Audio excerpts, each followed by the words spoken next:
Tun farko dai bayanai daga ita waccan hukuma da ke kula da da'ar ma'aikata ta ƙasa na bayyana cewa yanzu haka dai shirye-shirye sun kammala na gurfanar da shugaban hukumar ta karɓar ƙorafe-ƙorafe da yaƙi da cin hanci da rashawa ta jihar Kano Barista Muhi Magajiri Mangado a gaban kotu a dangane da tarin zarge-zarge guda 10 da hukumar ke yi masa. Hukumar dai ta bayyana cewa tuni dai aka sada shi Muhi da sammaci wanda kotun za ta zauna ne ranar Alhamis 16 ga wannan wata da muke ciki. Domin dai karanta wa shi Muhi tuhume-tuhumen da hukumar ke yi masa da suka haɗar da bada bayanan ƙarya, amfani da ofishinsa wajen aikata son rai. Takardar sammacin dai wanda magatakardar kotun ta da'ar ma'aikata ya rubuta har ma dai aka sa da shi Muhi da shi. Na nuni da cewa ran Alhamis 16 ga wannan wata da muke ciki, kotun za ta zauna a dangane da tuhume-tuhume guda 10 da ita hukumar ke yi wa shi Muhiyin akan zargin aikata almundahana ta naira miliyan 394. Kaɗan daga waccan tuhuma dai yana bayyana cewa kai Muhi Magajiri Mangado da ke zaman shugaban hukumar ta yaƙi da cin hanci da rashawa ta jihar Kano ran 19 ga watan Maris ɗin shekarar 2021. Kasancewarka shugaba a wancan lokaci, ka amince tare da fitar da tsabar kuɗi naira miliyan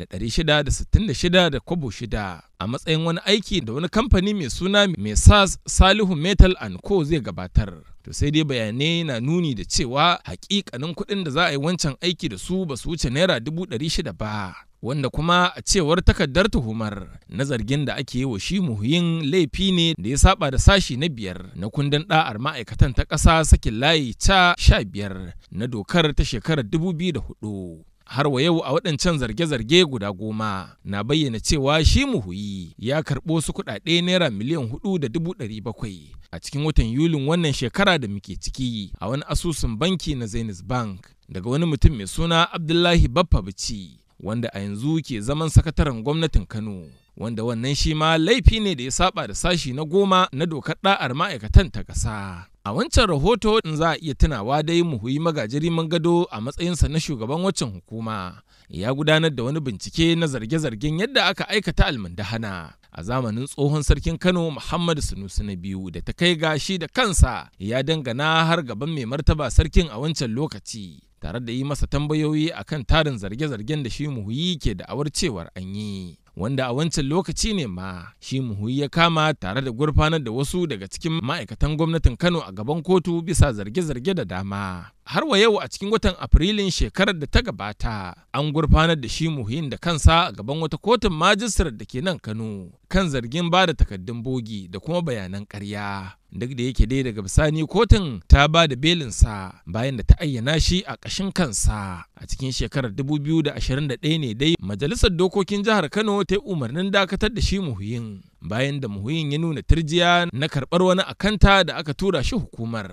daga ofishin babban akanta na gwamnatin Kano. Sai dai daga bisani gwamnan Kano a wancan lokaci Dr. Abdullahi Umar Ganduji ya dakatar da shi Muhi bayan da ta tabbata Muhiyin ya nuna turjiya da rashin karɓar shi wancan akanta da aka aika shi hukumar.